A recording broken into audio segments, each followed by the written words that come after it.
हम परवरिशे लौहो कलम करते रहेंगे, जो दिल पे गुजरती है रकम करते रहेंगे। नमस्कार, मैं हूं राजीव और आप देख रहे हैं घूमता हुआ आईना।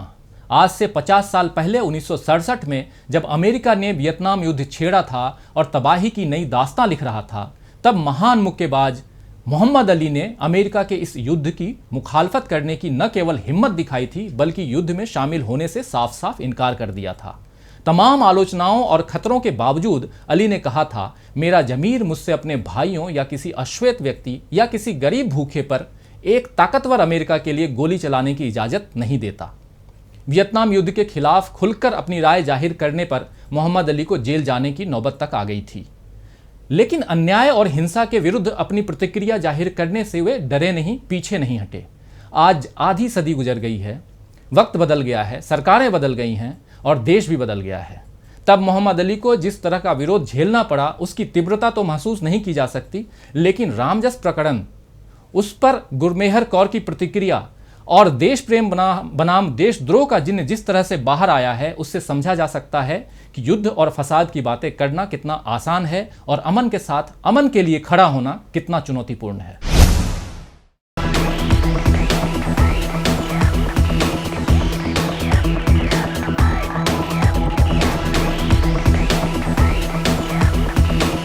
गुरमिंदर को मैं सैल्यूट करना चाहूँगी, उसके साहस को, उसके जज्बे को, कि एक ऐसे दहशतगर्दी के समय में भी उसने आगे आकर साहस करके सच के साथ खड़ी हुई और उसने बोला कि हमारे लिए नेशनलिज्म का क्या मीनिंग है।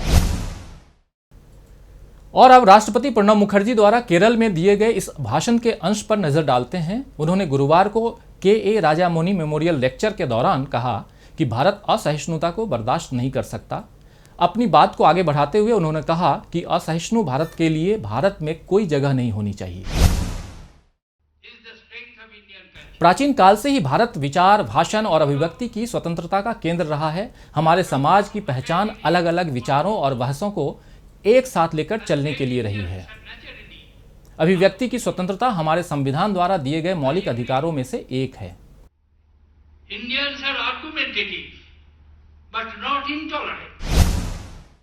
जी हां, राष्ट्रपति ने ये बातें दिल्ली विश्वविद्यालय में हुई घटना के संदर्भ में ही कही है। डीयू की घटना पर दुख जताते हुए उन्होंने कहा कि छात्रों को बहस करना चाहिए, न कि झड़प में उलझना चाहिए। उच्च शिक्षा के हमारे प्रमुख संस्थान वाहन रहे हैं जिन पर सवार होकर भारत ने खुद को एक समझदार समाज में तब्दील किया है।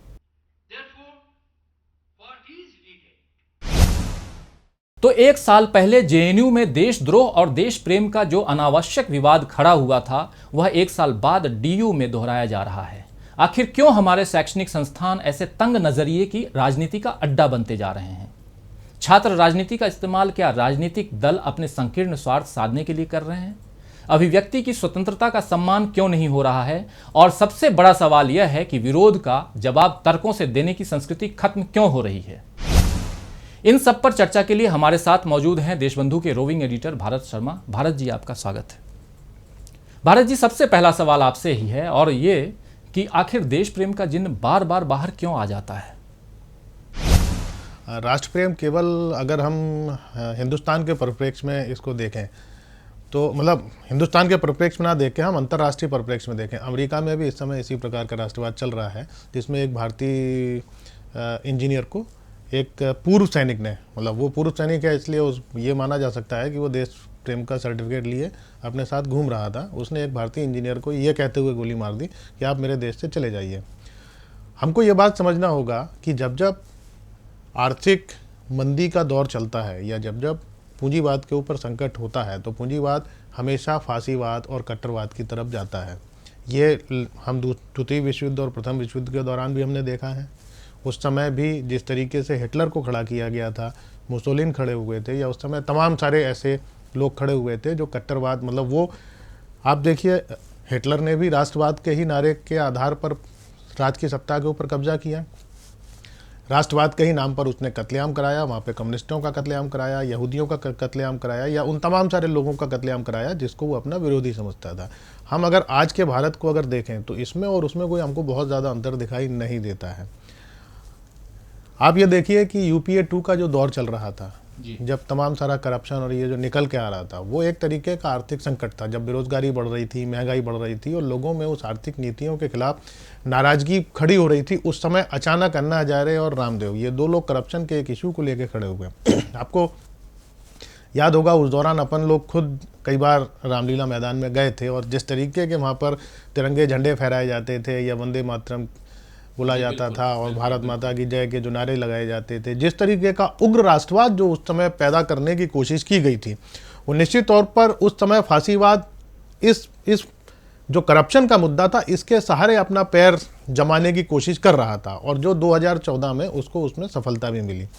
ये बात ठीक है कि दिल्ली के इलेक्शन में चूँकि केजरीवाल सीधे अन्ना हजारे से जुड़े थे तो उसका फ़ायदा केजरीवाल ने दिल्ली में उठाया, लेकिन अगर पूरे हम नेशनल वाइड अगर बात करें तो पूरे राष्ट्रीय परिप्रेक्ष्य पर बीजेपी को उसका ज़बरदस्त फ़ायदा मिला और एक वेव जो नरेंद्र मोदी की खड़ी हुई उसके पीछे कहीं ना कहीं अन्ना हजारे और रामदेव जैसे जो लोग थे जिन्होंने करप्शन। तो क्या ये ना माने कि यहाँ देश प्रेम का जो जिन्न जिसकी बात मैं कर रहा हूँ और उसका फ़ायदा नरेंद्र मोदी जी को या भाजपा को डायरेक्ट मिला, और इसको आप उस ढंग से क्यों देखते हैं? आप इसको ये क्यों ना देखें कि हाँ, देश में जो एक देश प्रेम की परिपाटी चल पड़ी है और उस रास्ते पे सभी चलना चाहते हैं, इसलिए तो उनकी सरकार आई है। देखिए, देश प्रेम, सवाल यह है कि देश प्रेम क्या है, ये इसको बड़ा परिभाषित करने की जरूरत है। जी, वही मैं समझना चाहता हूं। देश प्रेम देश के लोग हैं या देश की सीमा है या देश की सेना है? अगर आप केवल देश प्रेम को देश की सीमा और देश की सेना तक अगर सीमित रखेंगे तब आपको हर चीज़ आपको उसमें तोलना शुरू करना। जब आप देश के नागरिकों की बात करेंगे, आप एक बात बताइए, अगर मोदी जी के आने के बाद अगर हेल्थ का बजट कम हो जाता है, एजुकेशन का बजट कम हो जाता है, रेलवे का निजीकरण करने की वो कोशिश कर रहे हैं, अगर हम देखें जिस तरीके से आज एक बहुत छोटा सा मैं आपको उदाहरण दे रहा हूँ, सरकारी स्पेक्ट्रम है, सारी कंपनियां 4G लेके आ रही हैं, आपकी BSNL और MTNL लेके क्यों नहीं आ रही? तो क्या ये देश प्रेम नहीं है? आप अपनी संस्था, आपके जो अपने इंस्टीट्यूशंस हैं, अगर आप उनको अगर स्ट्रॉन्ग करेंगे तो क्या ये देश प्रेम नहीं है? अगर लोगों का हेल्थ अच्छा होगा, लोगों की पढ़ाई अच्छा होगा, एजुकेशन को आपने पूरे तरीके से प्राइवेट हाथों में आप देते चले जा रहे हैं और दे रहे हैं, तो किसान जो सुसाइड कर रहा है, क्या ये देश प्रेम नहीं है? पिछले 1 साल का जो NCRB का डेटा है वो 42% किसानों का सुसाइड बढ़ा है। महिलाओं के ऊपर अत्याचार लगातार बढ़ते चले आ रहे हैं। ठीक है, आप भाषण देते हैं, आप जुमले देते हैं, आप जो भी कुछ करते हैं वहाँ तक तो सब कुछ ठीक है, लेकिन आप जिस तरीके से कारपोरेट को आप अचानक आपने चीन को लेकर आपका राष्ट्रवाद जाग गया कि भाई चीन का सामान हमारे देश के अंदर नहीं आना चाहिए। नोटबंदी में आपने उस देश का पूरा स्मॉल स्केल इंडस्ट्री को आपने ख़त्म कर दिया और दूसरी तरफ आप राष्ट्रवाद के नाम पे आप चीन के सामान का विरोध कर रहे हैं। तो क्या आप अपनी इंडस्ट्री को खत्म कर रहे हैं? तो ये राष्ट्रद्रोह नहीं है।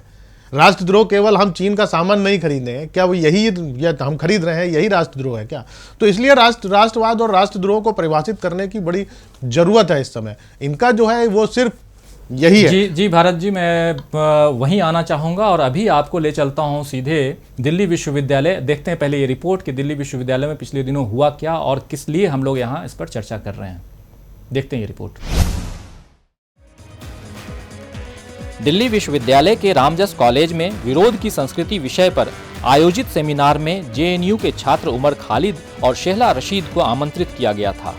अखिल भारतीय विद्यार्थी परिषद इसका विरोध कर रही थी क्योंकि उसके मुताबिक ये देशद्रोही हैं।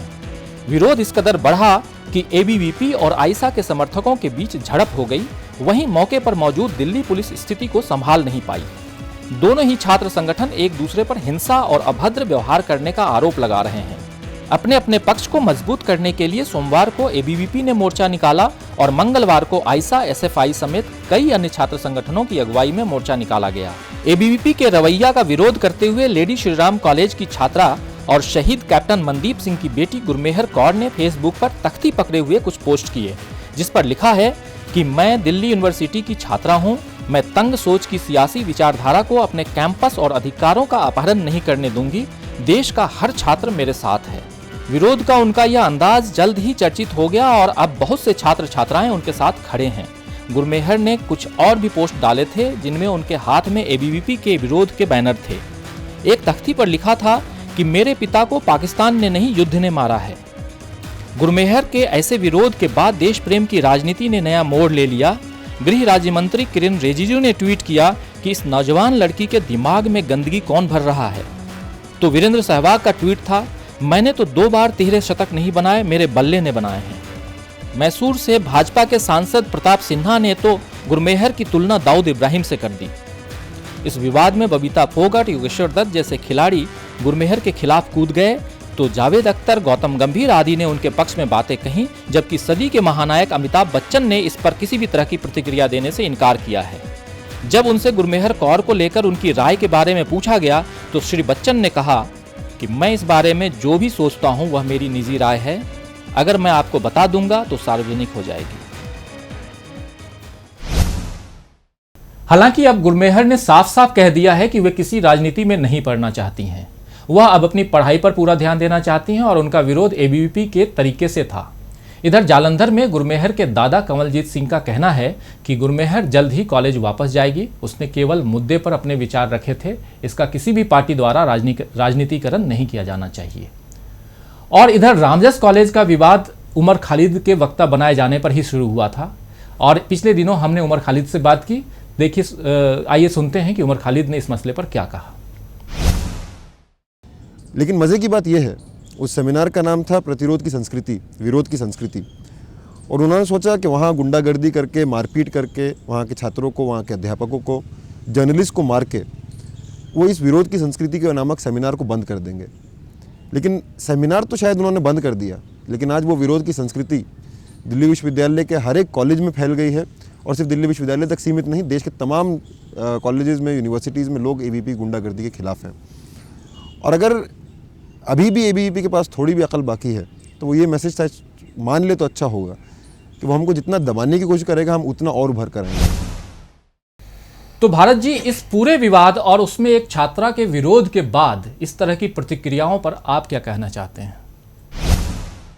कोई भी प्रगतिशील व्यक्ति होगा, कोई भी सोचने वाला व्यक्ति होगा, वो कोई ज़रूरी नहीं है कि किसी विचारधारा से या किसी पॉलिटिकल पार्टी से जुड़ा हो। विरोध कोई भी कर सकता है, किसी को भी, अगर तरीका आपका अगर ठीक नहीं लगता है। देखिए, शांतिपूर्ण तरीके से विरोध एक लोकतांत्रिक प्रक्रिया में चलता है, लेकिन आप अगर उस विरोध को हिंसक तरीके से करेंगे तो उसकी समाज के अंदर प्रतिक्रिया होती है। अगर आप देखें कि जिस समय अखलाक के ऊपर हिंसा की गई थी, ठीक है, आप अगर गौ मांस को लेकर आप राजनीति करते हैं या ये आपकी भावना से जुड़ा हुआ मामला है तो आपको अपनी बात कहने का हक है। लेकिन आप अगर उसको लेकर हिंसा करना अगर शुरू करेंगे तो उसको लेकर एक फिर व्यापक प्रतिक्रिया होती है। जैसे रोहित वेमुला के इशू के ऊपर जब हुआ, रोहित वेमुला जो हुआ तो उस पर भी एक व्यापक प्रतिक्रिया हुई। तो आप जब हिंसा करेंगे तब इन चीज़ों को लेकर रिएक्शंस आएंगे लोगों की तरफ से। और ये कोई ज़रूरी नहीं है, असल में होता यह है कि जब लेकिन भारत जी, ये जो प्रतिक्रियाएं आई लगातार, एक मिनिस्टर आपके ये कहते हैं कि जैसा हमने दिखाया भी इस रिपोर्ट में, उनका जो बयान है, चाहे खिलाड़ियों का बयान है, जो अचानक प्रतिक्रिया आती है एक छात्रा के खिलाफ, उस पर आप क्या कहना चाहते हैं कि आखिर ऐसी प्रतिक्रिया क्या आनी चाहिए? तो बिना जांचे परखे अगर आप कुछ बोल देते हैं तो ये कहाँ तक जायज़ है? देखिए, असल में बात वही है। मैं ये जो प्रतिक्रिया है ये तो ठीक है। मैं तो ये जानना चाह रहा हूँ, मतलब मेरा ये भी सवाल है कि भाई अगर कोई कार्यक्रम हुआ ही नहीं तो आपको ये कैसे पता पड़ गया कि वो देश विरोधी कार्यक्रम था? पहले कार्यक्रम होना तो चाहिए था ना। तो अगर उमर खालिद का नहीं, वो तो उमर खालिद को देशद्रोही बता रहे हैं ना। आप कैसे बता रहे हैं? हिंदुस्तान का संविधान इस बात की व्यक्ति को आज़ादी देता है कि वो व्यक्ति जब तक उसको अदालत दोषी साबित नहीं कर देती तब तक हम उसे अपराधी नहीं मान सकते। भाई एक बात बताइए, जब प्रज्ञा ठाकुर से मिलने के लिए उमा भारती जाती हैं और उमा भारती जेल में निकल कर ये कहती हैं कि इनको निर्दोष फंसाया गया है, उसको तो कोई आतंकवादी नहीं बोलता उमा भारती को। भाई आज भी प्रज्ञा ठाकुर को अखबारों में, मीडिया चैनलों में या बीजेपी के तमाम सारे जो लोग हैं सब उसको साध्वी लिखते हैं। एक लड़की जो बम ब्लास्ट के आरोप में जेल के अंदर बंद है, विचाराधीन है, ठीक है, विचाराधीन है, हम उसे आतंकवादी नहीं कह सकते, ये टेक्निकली ठीक है, लेकिन आप उसे साध्वी भी तो नहीं लिख सकते ना। तो एक अगर भगवा अगर कोई कपड़ा पहना हुआ है तो वो साधु हो जाएगा, लेकिन अगर उमर खालिद है जिसके खिलाफ 1 साल बाद भी आज तक पुलिस ने चालान पेश नहीं किया तो उसे आप किस तरीके से आतंकवादी कह सकते हैं या देशद्रोही कह सकते हैं? सवाल है कि देशद्रोही कौन है या नहीं है, ये तय करने का अधिकार देश की अदालत को है या संघ की शाखा को है, ये स्पष्ट होना जरूरी है। अगर संघ की शाखा या आरएसएस वाला अगर किसी को कह देगा कि भाई ये देशद्रोही है इसलिए नहीं आना चाहिए तो भाई ठीक है, आप उसके खिलाफ आप विरोध शुरू कर देंगे। आज ही एक फांसीवाद के ऊपर पंजाब यूनिवर्सिटी में कार्यक्रम हो रहा था, वहाँ पर भी जाके विद्यार्थी परिषद के लोगों ने तोड़फोड़ की है। इससे पहले कई जगह हुआ है। इससे पहले डीयू के अंदर ही मुजफ्फरनगर बाकी है के ऊपर एक फिल्म दिखाई जा रही थी, उसका इन्होंने विरोध किया। मुझे बहुत अच्छे, पहले भोपाल में भी यानी मध्य प्रदेश में तमाम सारी जगह या जहाँ जहाँ इनकी अपनी गवर्नमेंट हैं वहाँ कई जगह ये इस तरीके के कार्यक्रम करते रहते हैं। और आप, बड़े अजीब सी बात है, जब जब इनकी सरकारें आती हैं, आप बताइए जब अटल बिहारी वाजपेयी की सरकार थी और जब वाटर फिल्म बन रही थी, भाई वाटर फिल्म तो किसी धर्म, केवल जो विधवाओं की जो दशा है उसी के ऊपर तो फिल्म थी ना वो, लेकिन आपको वो भी अपनी परंपरा और अपने देश के खिलाफ लगा तो आपने जाके उसके सेट तोड़ के चले आए। तो ये तमाम सारी जो चीज़ें हैं, तो ये जो रिएक्शन है ये अचानक दी हुई रिएक्शन थी। और मुझे लगता है कि कम से कम जो सम्मानित लोग हैं, देखिए स्टूडेंट्स क्या कर रहा है वो एक अलग बात है, लेकिन जो सम्मानित लोग हैं, जो मंत्री जैसी पोजीशन पर बैठे हैं, या सहवाग जिसकी अपनी एक लंबी चौड़ी फैन फॉलोइंग है, या हुड्डा की हम बात करें, या हम फोगट अखलाक का बीच में मैं टोकूंगा। अखलाक के मामले में आपने जैसा कहा कि आपने अखलाक को मार दिया, तो ये भी विचाराधीन है, तो हम ये नहीं कह सकते कि हाँ किसी विशेष वर्ग ने मारा। देखिए हत्या तो हुई है, मैंने ये नहीं कहा कि किसी ने हत्या की, मैंने सिर्फ ये कहा कि आपने गाय के नाम पर आपने जाकर एक व्यक्ति को मार डाला खींचकर। ये तो साबित है ना। मैं ये नहीं कह रहा कि इसमें कौन दोषी है, हाँ किसी पार्टी ने, मैं किसी के ऊपर आरोप नहीं लगा रहा, लेकिन हत्या हुई है, घटना तो हुई है ना। मैं यही बात कर रहा हूँ। तो इसलिए इन लोगों की जिनकी अपनी फैन फॉलोइंग है, उन्हें मुझे लगता है कि इस मामले में बड़ा सोच समझकर और सारी चीज़ों को देखने समझने के बाद ये बोलना चाहिए। अब सहवाग जी की जहाँ तक बात है, सहवाग जी उसके बाद एक वीडियो में नज़र आए हैं जिसमें वो पाकिस्तानी मटन की बड़ी तारीफ़ कर रहे हैं। एक फ़ोटो उनका आया है मुशर्रफ के साथ मिलते हुए। मुशर्रफ साहब वो हैं जिन्होंने कारगिल का युद्ध कराया था। तो कारगिल शहीदों को लेकर तो आप टिप्पणी कर रहे हैं, उसकी बेटी, कारगिल शहीद की बेटी के ऊपर, लेकिन जब आप खुद कारगिल के हीरो से मिलते हैं जाकर, है ना, जिसने हिंसा कराई है, तो आप उससे क्या बोलिएगा कि मेरे हाथ मिला था, मैं नहीं मिला था। तो ये ऐसी तमाम सारी चीजें हैं जिसपे मुझे लगता है कुल मिलाकर के प्रतिक्रिया देने से पहले 10 बार सोचना चाहिए कि ऐसी प्रतिक्रिया दें कि ना दें। बिल्कुल, और कम से कम उन लोगों को जिनका अपनी सार्वजनिक कुछ प्रतिष्ठा है, ऐसे लोगों को बचना चाहिए। बिल्कुल, ऐसे लोगों को बचना चाहिए। और इसी में मैं आगे जोड़ूंगा, क्योंकि एक तरफ तो इनकी प्रतिक्रिया आती है, दूसरी तरफ अब भाजपा ने अपना रुख नरम कर लिया है। ये एक अच्छी बात देखने को मिली पिछले दिनों, क्योंकि जो बयान आए बाद में वो ये है कि कई नेताओं ने निजी तौर पर माना है कि एबीवीपी के खिलाफ ऑनलाइन कैंपेन छेड़ने वाली गुरमेहर को अकेला छोड़ दिया जाना चाहिए। पार्टी को लगता है कि पूरे विवाद को गलत ढंग से हैंडल किया गया था। किरण रिजिजू ने फिर अपना रुख बदलते हुए बयान दिया है कि उन्हें गुरमेहर को रेप और जान से मारने की धमकी मिलने के बारे में जानकारी नहीं थी, क्योंकि उस दौरान वो मणिपुर में कैंपेन में थे, चुनाव प्रचार में थे। और उधर सहवाग ने भी दोबारा ट्वीट करते हुए लिखा है कि हर किसी को बिना डरे अपनी बात और अपने विचार रखने का हक है। पहले उकसाने वाला बयान देना और बाद में पीछे हटना, क्या देश का माहौल सुधारने के लिए सही कदम है? क्यों हमारे शैक्षणिक संस्थान ऐसे तंग नजरिए की राजनीति का अड्डा बनते जा रहे हैं? ये मामला सिर्फ रामजस का ही नहीं है। रामजस में ही राष्ट्रवाद के नाम पर जोधपुर पर ये पूरा जो बवाल हुआ है वो नहीं हो रहा है। ये मामला जोधपुर यूनिवर्सिटी में भी चल रहा है, और आपको बताऊं कि वहाँ पे बहुत एक अच्छा खासा विवाद ऑलरेडी चल रहा है पिछले दिनों, और उस पर अभी आपको दिखाता हूँ एक रिपोर्ट। जोधपुर की जय नारायण व्यास यूनिवर्सिटी में अंग्रेजी की सहायक प्रोफेसर राजश्री राणावत को पिछले दिनों यूनिवर्सिटी ने बर्खास्त कर दिया। उनका कसूर महज इतना था कि उन्होंने जेएनयू की प्रोफेसर निवेदिता मेनन को व्याख्यान के लिए आमंत्रित किया था। प्रोफेसर मेनन जेएनयू प्रकरण के वक्त भी तथाकथित राष्ट्र प्रेमियों के निशाने पर थीं, और अब उन पर आरोप लगा है कि उन्होंने जोधपुर में कश्मीर और सैनिकों के बारे में गलत बातें कहीं। प्रोफेसर मेनन ने ऐसा बयान कब दिया, इसका कोई प्रमाण नहीं है, लेकिन जोधपुर में एबीवीपी के प्रदर्शन और दबाव के बाद प्रोफेसर राजश्री राणावत का निलंबन हो चुका है। कुछ लोगों का कहना है कि जो रामजस में आज हो रहा है वो जोधपुर के जय नारायण व्यास विश्वविद्यालय में हो चुका है, और उसका खामियाजा यह प्रोफेसर भुगत रही हैं। तो भारत जी, हैदराबाद से लेकर डीयू तक क्यों एक के बाद एक हमारे शैक्षणिक संस्थान शुद्ध स्वार्थों की राजनीति का केंद्र बनते जा रहे हैं? क्या इससे छात्र राजनीति के व्यापक मुद्दे प्रभावित नहीं होते हैं? जहाँ तक हम राजनीति, जो इस समय शैक्षणिक संस्थानों के जो माहौल खराब हुआ है, हम अगर उसकी बात करें तो आप देखिए विद्यार्थी परिषद, हर जगह आपको एक कॉमन फैक्टर दिखाई देता है। विद्यार्थी परिषद वर्सेज आपको अम्बेडकर एसोसिएशन स्टडी सर्किल आपको दिखाई दे जाएगा, विद्यार्थी परिषद वर्सेज आपको AISF दिखाई दे जाएगा, विद्यार्थी परिषद वर्सेज आपको SFI दिखाई दे जाएगा, विद्यार्थी परिषद वर्सेज आपको NSUI दिखाई दे जाएगा। लेकिन विद्यार्थी परिषद हर जगह आपको एक कॉमन फैक्टर दिखाई देगा, एक कॉमन सेंटेंस जो है, शब्द ये हो गया है कि विद्यार्थी परिषद वर्सेस वामपंथी वामदल। केवल वामदल नहीं है, केवल ये बात अब बोली जा रही है। ये इसलिए ये सही है, आप जो बात कह रहे हैं बिल्कुल सही कह रहे हैं कि अलग अलग जगहों पे अलग अलग जो छात्र संगठन है उनके साथ, और दूसरा पक्ष जो खड़ा है वो भी एबीवीपी है, ये इसमें कोई दो राय नहीं है। केवल वामपंथी नहीं है। लेकिन मैं यहाँ पे भारत जी ये जानना चाहता हूँ कि जिस प्रकार अगर 1970 के दशक में जो छात्र राजनीति और उस समय जिस प्रकार इंदिरा गांधी की सरकार के खिलाफ जो राजनीति चल रही थी और छात्रों का जो आंदोलन हुआ था जयप्रकाश नारायण के साथ उनके उसमें लीडरशिप में, और वहाँ से जो लोग निकल के आए, छात्र राजनीति से जो नेता निकल के आए, आज वही हैं जिनके जो आज सत्ता के इर्द गिर्द हैं, कई हैं उसमें से, और अच्छे राजनेता निकल के आए।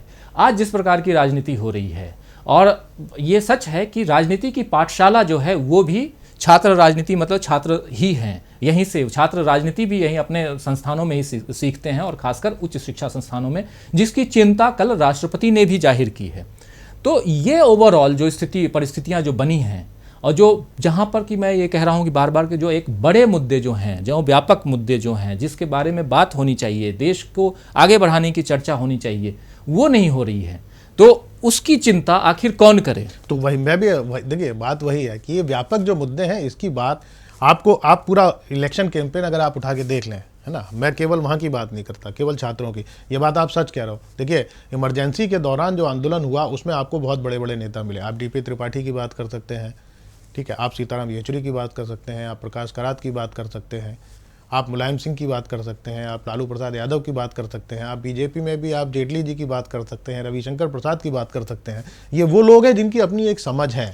ये भले ही शरद यादव है, हम भले ही वो किस विचारधारा के हैं ये महत्वपूर्ण नहीं है, लेकिन ये वो नेता हैं जो समाज के लिए, लालू यादव हैं, नीतीश कुमार हैं, ये सारे नेता, बिल्कुल, ये कहीं ना कहीं समाज को, लेकिन आप क्या सोचते हैं आज ये जो हो रहा है इससे नेता नहीं निकलेंगे? आज भी नेता निकलेंगे, लेकिन ये अलग बात है कि आज वो मुद्दों के ऊपर डिबेट नहीं करके वो हमेशा हर बात के ऊपर भारत माता की जय का नारा लगाते हुए आपको दिखाई देंगे, जो अभी इस देश का माहौल बन गया है। जहाँ तक आप मुद्दों की बात करते हैं, तो मुद्दे तो राजनीति में से खत्म कर दिए गए ना। अब अगर हम पूरे उत्तर प्रदेश के हम संदर्भ में अगर बात करें, तो आप बताइए कौन व्यक्ति है जो मुद्दों के ऊपर बात कर रहा है? आप एक दूसरे का मजाक उड़ाते हुए देख रहे हैं, है ना। कोई गधे की बात करता है, कोई नारियल जूस की बात करता है। संदर्भ भाई, अगर ठीक है, अगर कोई व्यक्ति, अगर किसी की कोई जानकारी गलत है या उसने अगर कुछ गलत बोल भी दिया, तो ये मुझे लगता है मजाक उड़ाने का विषय नहीं होना चाहिए। बात ये होना चाहिए कि आप कैसे इस देश को बेहतर बना पाएंगे, इसके लिए राजनेताओं को, राजनीति को चिंता करना चाहिए। लेकिन सवाल है कि हमारी जो चिंता है वो केवल और केवल सत्ता तक जाने की है। और बीजेपी जिस तरीके से कट्टरवाद को लेकर आगे बढ़ी है, तो मुझे लगता है कि उसमें उनको यही समझ में आता है कि अगर आप इसी तरीके से करेंगे तो ही आप आगे बढ़ पाएंगे। अगर आप मुद्दे की राजनीति करेंगे तो फिर आप उसमें कहीं ना कहीं भटक जाएंगे। बिल्कुल सही कहा भारत जी आपने। और मज़ेदार तथ्य इसमें यह है कि जो पूरा प्रकरण जिस पे हम चर्चा करते आ रहे हैं अभी तक, पूरे प्रकरण में भाजपा के कई बड़े नेताओं ने अपनी अपनी राय मतलब अपनी अपनी बात रखी है उन लोगों ने।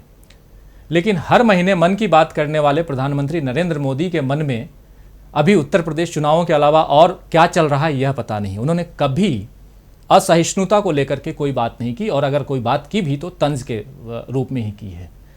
तो इस माहौल में फिर से मुझे फैज़ याद आते हैं कि एक तर्ज़े तगाफुल है सो वो उनको मुबारक, एक अर्ज़े तमन्ना है सो हम करते रहेंगे। भारत जी, बहुत धन्यवाद कि आपने चर्चा के लिए वक्त निकाला। आज के लिए बस इतना ही। फिर मिलेंगे खबरों के नए आईने के साथ। तब तक देखते रहिए डीवी लाइव। नमस्कार। नमस्कार।